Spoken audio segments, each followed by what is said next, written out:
सच का बोलबाला हुआ। बोल टीवी के एंकर पर्सन जमील फारूकी को अडियाला जेल से रिहा कर दिया गया। काबिल फख्र एंकर पर्सन को लेने के लिए बोल न्यूज की टीम अडियाला जेल पहुंच गई। बोल न्यूज के एंकर पर्सन जमील फारूकी को साइबर क्राइम एक्ट के तहत कराची से गिरफ्तार किया गया था। पुलिस हुक्काम ने इल्जाम आयद किया था कि सीनियर सहाफी ने इस्लामाबाद पुलिस पर झूठे इल्जामात लगाए, जिस पर थाना रमना में उनके खिलाफ मुकदमा दर्ज किया गया है।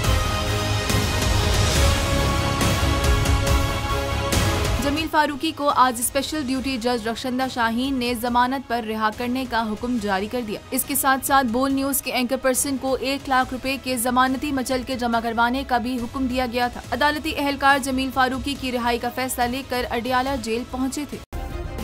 सब्सक्राइब करें और बेल दबाएं ताकि कोई खबर रह न जाए।